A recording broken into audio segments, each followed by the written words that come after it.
Now, for more on the impact of the Belt and Road Initiative, we're joined by Einar Tangen. He is a senior fellow at the Taihe Institute and chairman of Asia Narratives. It's always good to see you. Thanks very much for taking some time to chat with us. Appreciate it. Oh, it's a pleasure, Sean.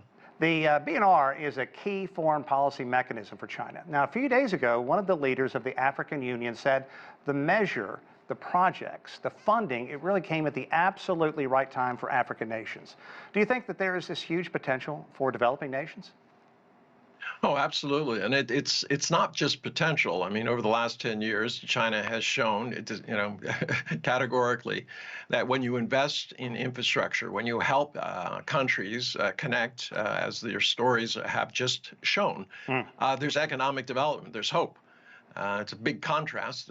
China wants to spend $100 billion developing, the world and making it better and long-term investments, whereas right now the U.S. is consuming $100 billion for war, bullets and bombs to support what can only be described as future tragedy. Yeah, and I phrased it that way on purpose because you and I have talked about this before, discussed on several programs, the fact that the United States and many EU nations have voiced concerns that the Belt and Road Initiative is a debt trap for African nations as well as others.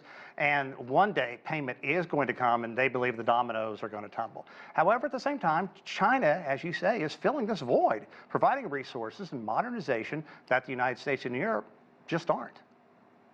Well, and they weren't. And 10 years ago, it was completely ignored. So you hear this kind of kvetching going on from EU and US, but they offered nothing. And, everyone is aware of the infrastructure gap that's out there and what it does to these economies. Unfortunately, what happens is, they'll single out one project and say, oh, this project is never going to pencil out. But it's not meant to pencil out as a single project. It's part of a larger economic engine.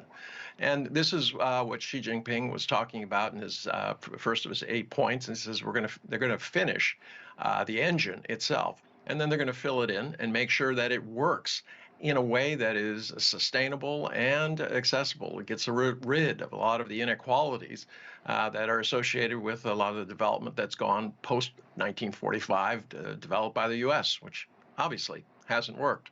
One thing that I've had trouble getting across to my colleagues here in the United States is the size and the scope of the Belt and Road Initiative. Let's just talk about what's going on the African continent for a minute if we can. There's just so much going on. As you said, anybody may be able to choose and pick one plan that may not be going perfectly, but there's so much going on. And if you look at the other investment, the other ways that other nations have come into the continent of Africa, they certainly haven't been building roads and hospitals and bridges and things like that. Yeah, and that's the point. I mean, China designed something that is not just for the next 6 months or 3 years. These infrastructure projects are going to continue for 50, 80, 100 years.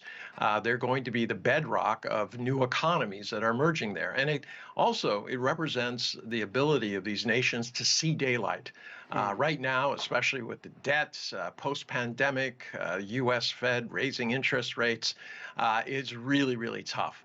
And, this is really the only hope. That's why you see, 151 countries represented at the Belt and Road Forum, in addition to 42 international organizations. You just take a look at the countries that were represented that spoke. They cover the entire global South. You can only really believe in actions. And right now, China's delivered, and they say there's more to come. So I think it's time to open the ears and the eyes and start saying, well, maybe this is the way to promote development as opposed to more wars. Einar, it's like you can see my notes because I want to talk about moving forward. Smaller and smart. That's the future for the Belt and Road, and apparently.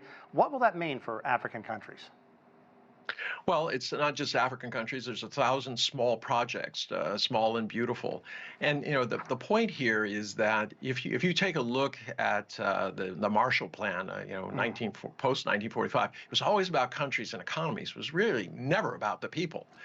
China's plan is very, very people-centric, and they're saying, look, you have these big, broad, infrastructure projects, ports, roads, etc., but it's not enough. the economic vitality of every single one of these nations is going to depend on the small and medium-sized business entities. It doesn't matter if in the U.S., China, or anywhere in the world. Those are those are the blood vessels leading to the heart of every economy. So you have to make sure that they're coming along with these, these big projects. And this is where China says, look, we have a blueprint. Now it's time to fill in all of the pieces, not just the big ones, but the ones that matter, that are going to drive future development. Wonderful. Our good friend Einar Tangen, always a pleasure. Thanks so much. Thank you, Shin.